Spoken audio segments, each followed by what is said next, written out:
Art of learning ये मेरा third part है सेकेंड सेमेस्टर का कॉन्स्टिट्यूशन चैप्टर का। फिलॉसफी ऑफ द कॉन्स्टिट्यूशन हम लोग पढ़े थे। अब हम लोग को फंडामेंटल राइट्स के बारे में पढ़ना है। हमारा फंडामेंटल राइट जो है वो 6 फंडामेंटल राइट्स है और आर्टिकल जो है उसके बीच में डिवाइड है। जैसे right to equality article 14 to 18, right to freedom article 19 to 22, right against exploitation article 23 to 24, right to freedom of religion article 25 to 28, culture and educational right article 29 to 30, right to constitutional remedies article 32। जैसा कि मैंने ये articles के बारे में मतलब right के बारे में बताया, हमारे फंडामेंटल राइट्स के बारे में बताया, तो आपको थोड़ा थोड़ा नॉलेज हो रहा होगा, थोड़ा थोड़ा दिमाग में कॉन्सेप्ट आ रहा होगा कि एग्जैक्टली इसमें क्या बोला जाएगा। ये सारे चीज़ें हम लोग देखेंगे आगे। तो बात करें अगर हम लोग इसके साइलेंट फीचर्स के बारे में, तो जो हमारा इंडियन कॉन्स्टिट्यूशन है वो ग्रांट करता है और प्रोटेक्ट करता है हमारे फंडामेंटल राइट्स को, कि एक इंडिविजुअल है, एक सिटीज़न है, उनके पास फंडामेंटल राइट, ये 6 फंडामेंटल राइट होने चाहिए। ये ग्रांट करता है, प्रोटेक्ट करता है कि हर एक सिटीज़न को फंडामेंटल राइट मिले। पार्लियामेंट जो है उसके पास ही, सेकेंड पॉइंट, जो पार्लियामेंट है उसके पास ही पावर है, अथॉरिटी है कि वो फंडामेंटल राइट को रिस्ट्रिक्ट कर सकता है, रोक सकता है, मतलब अगर कुछ इमरजेंसी आ गया तब। थर्ड है कि हमारा जो फंडामेंटल राइट है उसमें आर्टिकल 20 और 21 जो है वो हमेशा एप्लीकेबल रहेगा। अगर इमरजेंसी आ जाता है हमारे नेशन में, हमारे स्टेट में, हमारे कंट्री में, तब फंडामेंटल राइट वहाँ पे रोका जाएगा, लेकिन हमारा आर्टिकल 20 और 21 जो है उस समय भी एप्लीकेबल रहेगा।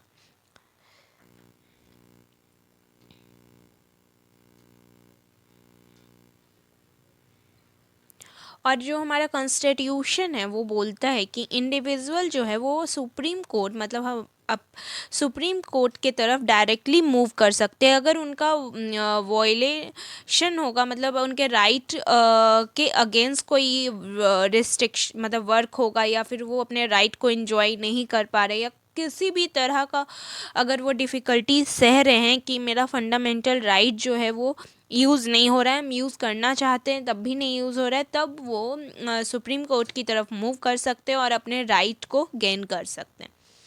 इम्पॉर्टेंस ऑफ फंडामेंटल राइट, जैसा कि हम लोग बोल सकते हैं कि हमारे डेमोक्रेटिक सिस्टम में फंडामेंटल राइट जो है वो बहुत इम्पॉर्टेंट रोल प्ले करता है।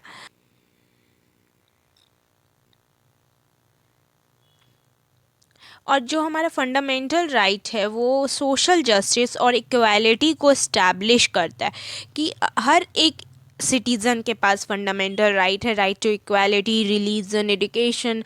तो हर एक सिटीज़न जो है वो अपने राइट को इंजॉय कर सकते हैं, अपने रिलीजन को चूज़ कर सकते हैं, इक्वल हैं वो हर किसी से, फ्रीडम का सही यूज़ कर सकते हैं। मतलब जो भी सिटीज़न है एक कंट्री में, एक नेशन में, वो अपने फंडामेंटल राइट को यूज़ करके अपने लाइफ को एंजॉय कर सकता है, और ये एक सोशल जस्टिस और इक्वालिटी को इस्टेब्लिश करता है हमारा fundamental right.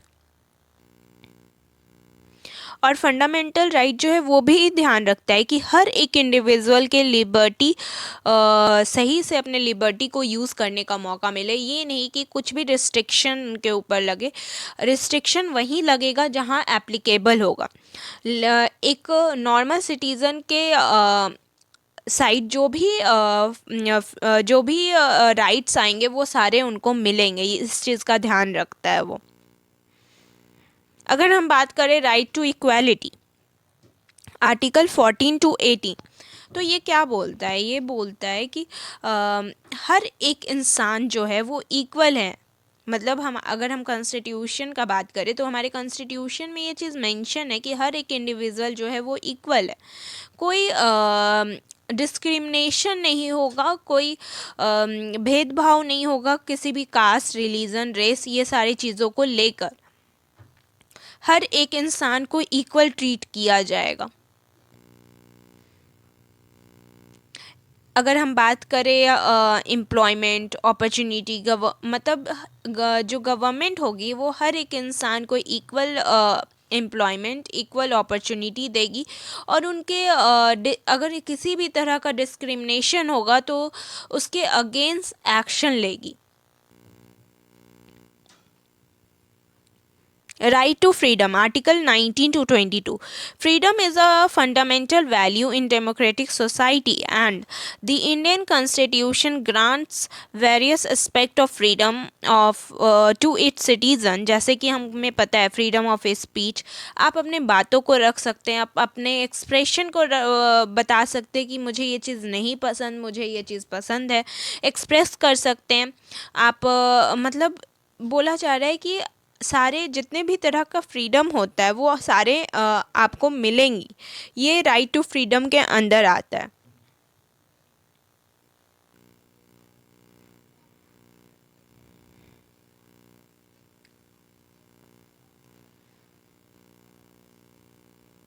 Right against exploitation, Article 23 to 24.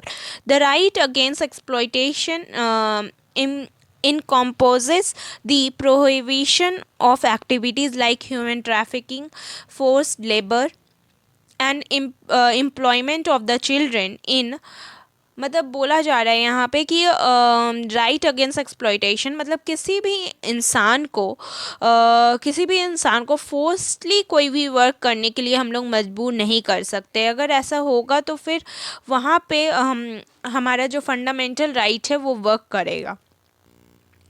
Right to freedom of religion, आप किसी भी 25 to 28 आर्टिकल, आप किसी भी रिलीजन को चूज़ कर सकते हैं। यहाँ पे आपके साथ कोई डिस्क्रिमिनेशन नहीं होगा, आप पीसफुली अपने रिलीजन को चूज़ कर सकते हो और उसको फॉलो भी कर सकते हैं। और इसमें ऐसा नहीं है कि आपको बोला जाएगा कि आप अगर किसी और रिलीजन या कुछ भी डिफरेंस किया जाएगा, ऐसा कुछ भी नहीं होता है। आप अपने रिलीजन को चूज़ कर सकते हैं, आपके पास ये फ्रीडम है।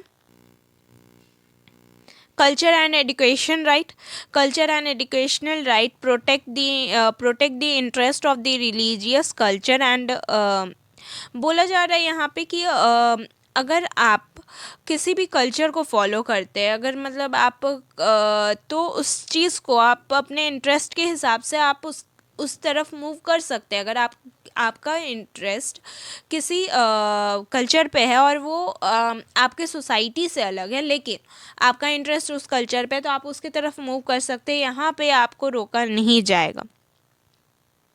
और एजुकेशन को प्रमोट किया जाएगा किसी भी डिस्क्रिमिनेशन के बिना। यहाँ डिस्क्रिमिनेशन नहीं होगा, आपको इक्वल एजुकेशन का प्रोसेस मिलेगा। ये सारी चीज़ें यहाँ पे मेंशन किए जाते हैं। Right to constitutional remedies 32 to 35।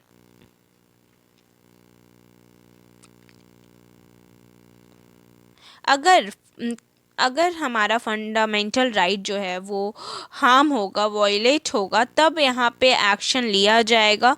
जो इंडिविजुअल है वो अपने सुप्रीम कोर्ट की तरफ मूव कर सकते हैं और अपने राइट को गेन कर सकते हैं, अपने एक्शन ले सकते हैं और उनके राइट को बहुत सही से प्रोटेक्ट किया जाएगा और उनको फ्रीडम प्रोवाइड किया जाएगा।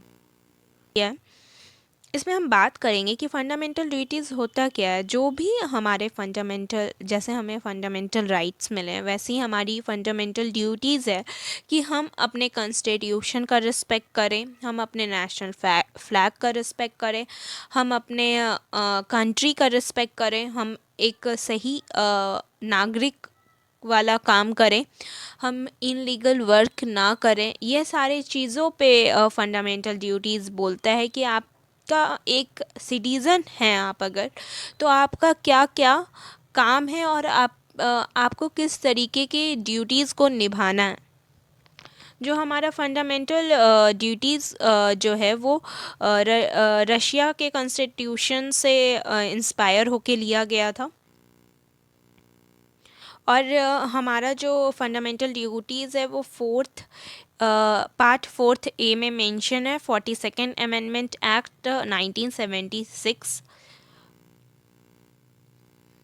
इसमें 10 से ज़्यादा ड्यूटी के बारे में बताया गया है, जिसमें हम लोग बात करेंगे कि इसमें क्या क्या ड्यूटीज़ के बारे में एग्जैक्टली बताया गया है। मैंने यहाँ पे दो तरह से मेंशन किया हुआ है इस चीज़ को।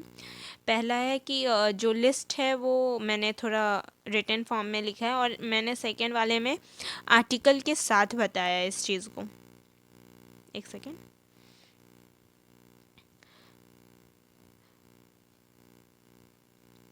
तो जैसे आर्टिकल 51A है और उसका ए 51A स्मॉल ए, तो जो आर्टिकल 51A और ए है वो बोलता है कि जो हमारा कॉन्स्टिट्यूशन है उसको हम लोग को रिस्पेक्ट देना है, उसके आइडियाज़ को हम लोग को फॉलो करना है, नेशनल फ्लैग नेशनल एंथम को रिस्पेक्ट देना है। ये सारी चीज़ें आर्टिकल 51A और स्मॉल ए में बताया गया, आर्टिकल 51AB में बताया गया है। हम जो हमारा नेशनल स्ट्रगल है फ्रीडम को पाने का, उससे हम लोग इंस्पायर होकर उस चीज़ को फॉलो करें। मतलब जो भी हमारे फ्रीडम को हासिल करने के लिए जितने भी योगदान और जितने भी वर्क किए गए हैं उसका रिस्पेक्ट करें हम लोग। आर्टिकल 51A(c) उसमें बोला जा रहा है कि to uphold and protect the sovereignty unity and integrity of India. हम लोग को अपने इंडिया का मतलब सॉवरेनिटी को मेंटेन रखना है, यूनिटी को मेंटेन रखना है और इंटीग्रिटी को मेंटेन रखना है। ये नहीं कि हम लोग सबसे लड़ाई करें, और ये सारी चीज़ों पे बोला जा रहा है कि हमारा एक ये ड्यूटीज़ है कि हम लोग पीसफुली रहें, हम लोग यूनाइटेड होके रहें, हम लोग एक साथ रहें। ये सारे चीज़ों को बोला जा रहा है यहाँ। 51A(d) जो है वो बोल रहा है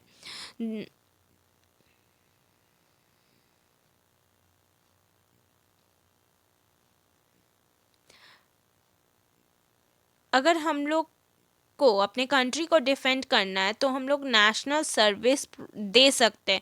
अगर मान लीजिए इमरजेंसी पड़ गया और हर एक नॉर्मल सिटीज़न को भी अपने कंट्री को बचाने के लिए वर्क करना पड़ेगा, तो वहाँ पे उसके मन में ये चीज़ होना चाहिए कि हम अपने कंट्री के लिए कुछ भी कर सकते हैं। तो वही पॉइंट है यहाँ पे कि आप अगर अपने कंट्री के लिए, अपने कंट्री को डिफेंड करने के लिए, अपने कंट्री को बचाने के लिए कुछ कर सके, कुछ सर्विस प्रोवाइड कर सके, तो आपको करना ही, ये आपका ड्यूटीज़ का पार्ट है। 51A(e) वो बोल रहा है कि आप हारमनी को प्रमोट करना है, हमें हारमनी को, ब्रदरहुड प्रमोट करना है, हारमनी प्रमोट करना है। यहाँ मतलब कुछ भी लड़ाई झगड़ा ये सब चीज़ें नहीं होनी चाहिए, क्योंकि हमारा जो इंडिया है वो डाइवर्स है, और इसके वजह से हम लोग के यहाँ बहुत अलग अलग कल्चर के, अलग अलग रिलीजन के, अलग अलग स्फेयर के लोग हमारे यहाँ प्रेजेंट हैं। तो हम लोग को हारमनी और ब्रदरहुड के साथ अपने कंट्री को रखना है, ये बोला जा रहा है। वुमेन को भी रिस्पेक्ट देना है। 51AF वो बोला जा रहा है हमारा जो वैल्यू है, जो हमारे कल्चर में जो है कि रिस्पेक्ट करना, किसी को टॉर्चर नहीं करना, ये सारी चीज़ें जो हमारे वैल्यू में इनहेरेंट हैं वो मेंटेन रखना है हमारे कल्चर में। 51AG जो है वो बोल रहा है कि to protect and improve the natural environment. हम लोग को अपने बारे में नहीं सोचना है, हमारे इन्वामेंट के बारे में भी सोचना है। हमें अपने इन्वामेंट को प्रोटेक्ट करना है, फॉरेस्ट को प्रोटेक्ट करना है, लेक, रिवर, वाइल्ड एनिमल, ये सारे चीज़ों को प्रोटेक्ट करना है, यहाँ पे ये बोला जा रहा है। 51AH जो है वो बोल रहा है कि हमें ह्यूमनिज़्म को आगे करना है, मतलब रिफॉर्म लाना है, लेकिन एक सही वे में, मतलब साइंटिफिक वे का भी यूज़ करना है, उसको डेवलप करना है, ह्यूमनिज़्म को डेवलप करना है। फिर लेकिन हम लोग ये बोल सकते हैं कि हमारी ड्यूटीज़ है कि हम लोग अपने इन्वायरमेंट को, अपने अगल बगल सारी चीज़ों को देखते हुए, मेंटेन करते हुए वर्क करें, रिफॉर्म लाएं। 51 AI जो है वो बोल रहा है हमारा हमें अपने to safeguard public property and to, मतलब बोला जा रहा है यहाँ पे कि हमें अपने पब्लिक प्रॉपर्टी को भी ध्यान में रखते हुए वर्क करना है। ये नहीं कि आप अगर रोड पे चल रहे हैं तो इधर उधर गंदा फैलाते चले, ये आपकी ड्यूटीज़ का पार्ट नहीं है। आपकी ड्यूटीज़ का पार्ट है कि आप जो भी पब्लिक प्रॉपर्टी यूज़ कर रहे हैं उसको कोशिश करिए कि मेंटेन रख सकें। 51A हर एक स्फेयर से नॉलेज आना चाहिए, जिसके वजह से हमारा जो कंट्री होगा वो एकदम हायर लेवल पे जाएगा। हर एक लोगों का बात सुनना है, और अगर कुछ न्यू इन्वेंट हो रहा है, न्यू चीज़ कुछ एडअप हम लोग कर सकते हैं तो करेंगे उस चीज़ को, और एक अपने अपने कंट्री को एक हाई पोस्ट पे लेकर जाएंगे, हाई लेवल पे लेके जाएंगे। 51A इसमें बोला जा रहा है कि हमारे जो गार्जियन हैं, हमारे जो पेरेंट्स हैं, वो हमें अपॉर्चुनिटी प्रोवाइड करे एजुकेशन का 16 से लेके 14 ईयर एज तक का, कि मतलब इसमें हमें बेसिक इंफॉर्मेशन मिल जाती है एजुकेशन से लेके, जिससे हर एक इंसान कुछ ना कुछ अपने लिए वर्क कर सकता है, कंट्री के लिए कर सकता है। ये सिग्निफिकेंट है, फीचर्स बोल सकते हैं आप। यहाँ पे आप पढ़ लीजिएगा इस चीज़ को।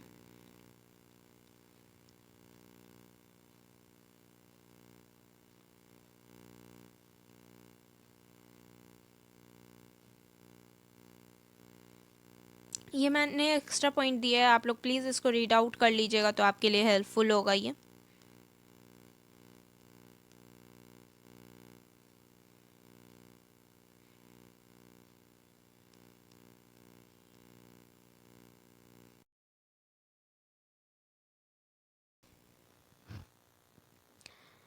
The source of the constitution of directive principle of state policy is the Spanish constitution, from which it come in the Irish constitution. The concept of DPSP emerged from Article 45 to Irish Constitution। जो हमारा concept है DPSP का, वो article 45 से emerge हुआ है, iris constitution से। और part 4 of the constitution of India, article 36 to 51 contain DPSP। Article 37 of the Indian Constitution state about the directive principle। Article 37 of the Indian constitution जो है वो बताता है हमें डायरेक्टिव प्रिंसिपल्स के बारे में।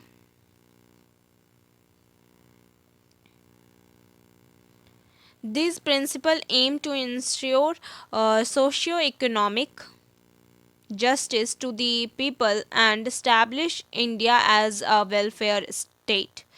इंडिया को वेलफेयर स्टेट बनाना चाहता है, और इसलिए जस्टिस प्रोवाइड करना चाहता है सिटीज़न के बीच में।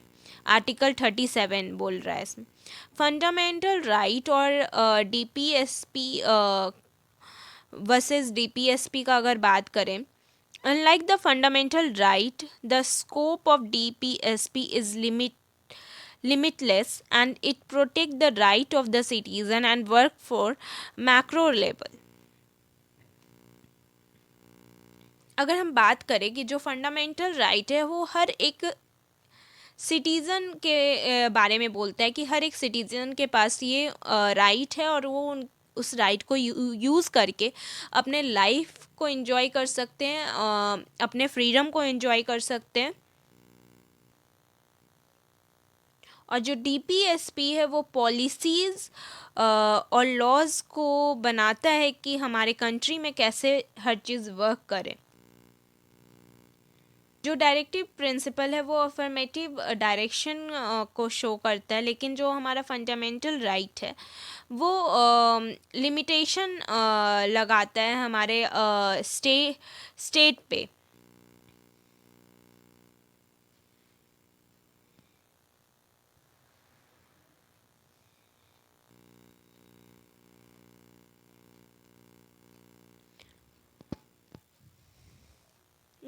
अगर हम बात करें क्लासिफिकेशन ऑफ प्रिंसिपल का, तो जो डायरेक्टिव प्रिंसिपल है वो थ्री आइडियोलॉजी पे बेस्ड है, थ्री आइडियोलॉजी के सोर्सेज पे बेस्ड है वो।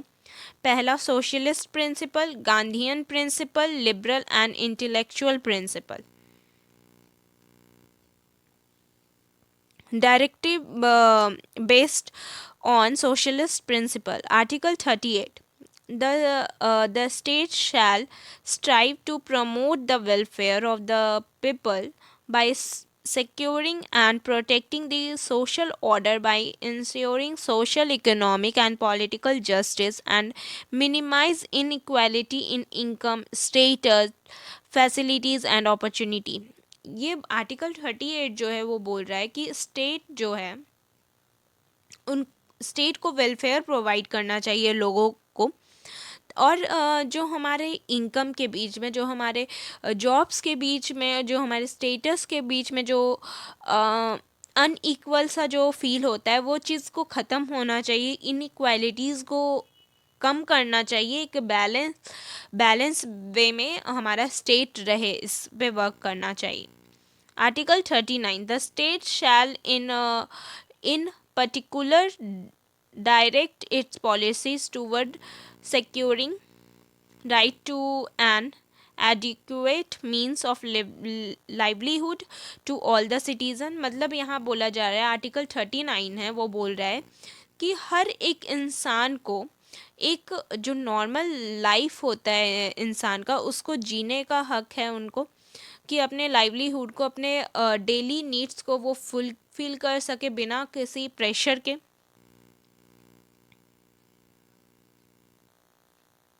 The ownership and control of the material resources shall be organized in a manner to serve the common good।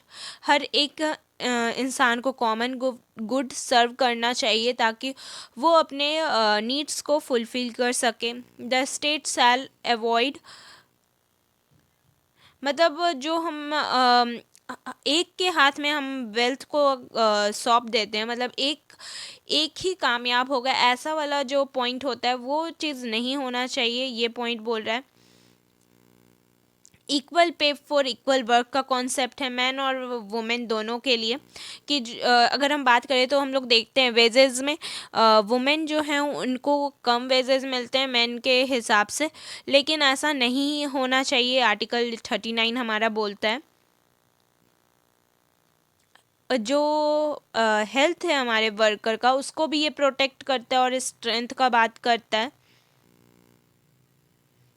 और चाइल्डहुड और यूथ जो होंगे उनको एक्सप्लॉइट नहीं किया जाएगा। आर्टिकल 41, आर्टिकल 41 जो है वो बोल रहा है right to secure the, article 41 जो है वो बोल रहा है to secure the right to work, to education and the public assistance in causes in the cases of unemployment, old age, sickness and disabilities।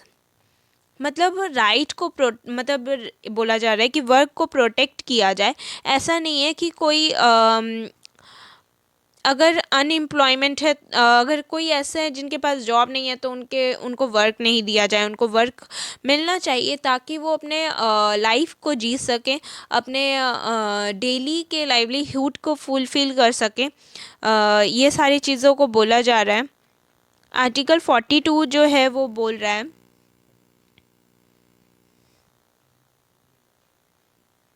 Article 42 जो है वो बोल रहा है the state shall make provision to securing just and human condition of work and for maternity leave. यहाँ पे maternity leave के बारे में भी बात किया गया है और बोला गया है कि ह्यूमन ह्यूमन के कंडीशन को देखते हुए वर्क मिले और उनके लाइफ को, मतलब ऐसा कोई उनको वर्क ना मिले जिससे उनके लाइफ को खतरा हो। आर्टिकल 43, द स्टेट शैल, इसमें बोला जा रहा है कि जो वर्कर्स हैं उनको लिविंग वेजेस मिले, मतलब जो एक वेजेस होता है कि हाँ इतना आपने वर्क किया है, ये 8 घंटा आपने वर्क किया तो आपको इतना वेजेस मिलेगा, तो वो मिलना चाहिए, ये पॉइंट बोला जा रहा है आर्टिकल 43 में। आर्टिकल 43 ए का अगर बात करें तो वो बोल रहा है कि secure the participation of worker in the management of industries. Article 47 बोल रहा है कि लेवल ऑफ न्यूट्रिशन और स्टैंडर्ड ऑफ लिविंग का बात कर रहा है। पब्लिक हेल्थ, मतलब हेल्थ का ध्यान रखते हुए वर्क किया जाए, ये बोला जा रहा है कि हेल्थ पे, लोगों के हेल्थ पे भी ध्यान दिया जाए, ये पॉइंट है article 47। Directive based on Gandhian principle, article 40, the state shall take steps to organize village panchayat as a unit of self government. इसमें बोल रहा है कि आर्टिकल 40 जो है उसको मतलब जो स्टेट है उसको स्टेप लेना चाहिए और छोटे छोटे यूनिट्स बनाने चाहिए हर एक विलेज में, ताकि सेल्फ गवर्नमेंट का कॉन्सेप्ट आए और हमारा जो विलेज है, हमारा जो कंट्री विलेज है, और विलेज के बाद जो एक कंट्री, हमारा एक नेशन बनता है, वो मेंटेन रहे, वो एक सही लेवल पे वर्क करे। इसलिए हमें हर एक विलेज में पंचायत बनाना ज़रूरी है और सेल्फ गवर्नमेंट के कॉन्सेप्ट को लाना ज़रूरी है। आर्टिकल 43,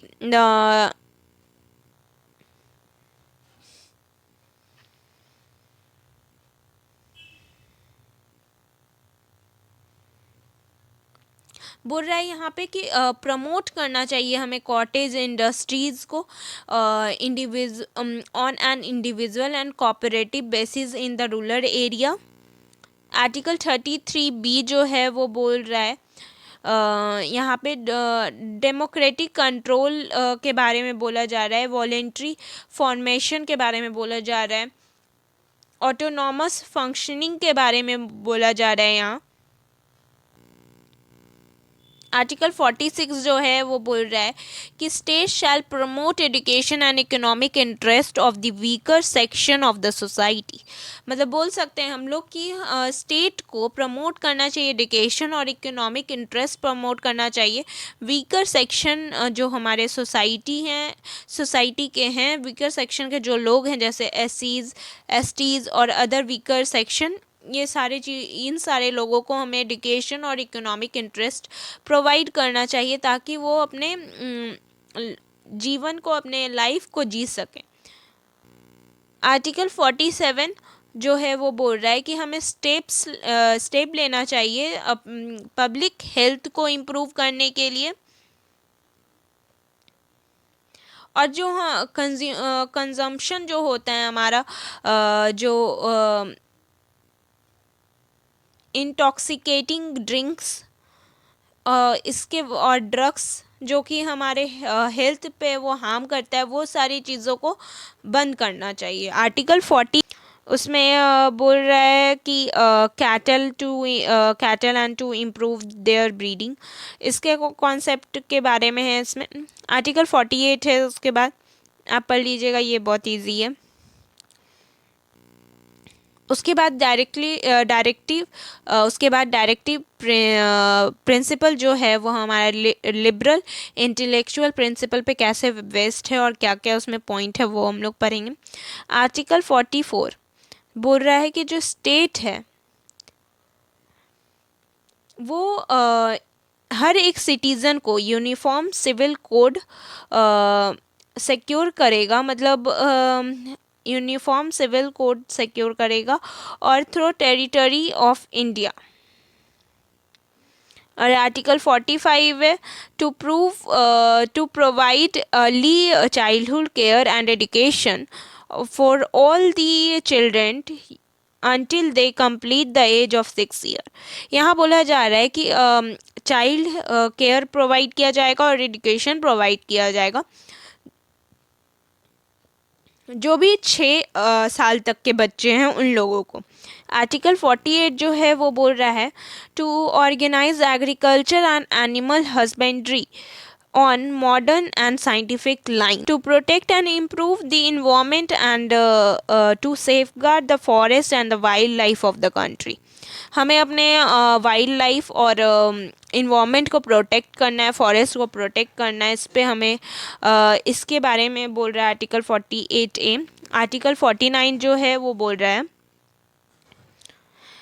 जो स्टेट है वो the state shell protect every place of historic interest, मतलब जो भी हमारे हिस्ट्री से रिलेटेड जो भी प्लेसेस हैं वो सारे प्लेसेस को स्टेट प्रोटेक्ट करेगा ताकि हमारे फ्यूचर में जो भी बच्चे रहें और जो भी नए नए जो भी इंडिविजुअल हों वो उस चीज़ को जान सकें हमारे हिस्ट्री के बारे में। Article 50 the state shall take a step to separate judiciary from the executive in the public service of the state। Article 51 जो है वो बोल रहा है establish international peace and security the state shall, बोल रहा है कि यहाँ पे कि अगर हमें इंटरनेशनल पीस और सिक्योरिटी प्रोवाइड करना है, सिक्योरिटी को मेंटेन रखना है तो स्टेट को ये सारी चीज़ों को फॉलो करना होगा। मेंटेन जस्ट में पहला पॉइंट कि अगर हमें हार्मनी रिलेशन को मेंटेन रखना है हम एक दूसरे के नेशंस के साथ तो हमें इस पे वर्क करना होगा। हमें हमारा स्टेट और दूसरा स्टेट दोनों को कनेक्ट होकर रहना होगा, दोनों को एक दूसरे का बात सुनना होगा, समझना होगा, रिस्पेक्ट देना होगा इंटरनेशनल लॉ को, ट्रीटी जो है उसका फॉलो, मतलब जो भी रूल और रेगुलेशन है उसको फॉलो करना होगा हमें।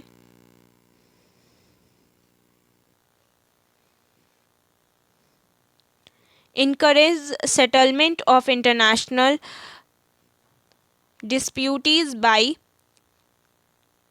arbitration। amendment in DPSP 42nd constitutional amendment 1976। इसमें इसके मतलब 42nd कॉन्स्टिट्यूशन अमेंडमेंट के थ्रू इसमें सर्टेन चेंजेस आए थे part 4 of the constitution by adding the new derivatives. Article 39A to provide free legal aid to the poor. Article 43A participation of workers in management of the industries K1M। Article 48A to protect and improve the environment। 44 Constitution Amendment 1978 इसमें Section 2 to Article 38 which declared that the state in particular shall strive to minimize economic inequalities in income and eliminate inequalities in status, facilities and opportunities not amongst individual but also amongst groups।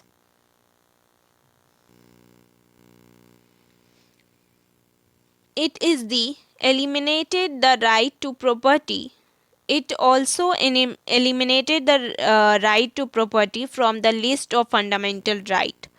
86th Amendment Act of 2002 it changed the subject matter of Article 45 and made elementary education a fundamental right under Article 21A। अगर मेरा video अच्छा लगा हो तो like and subscribe. Thank you.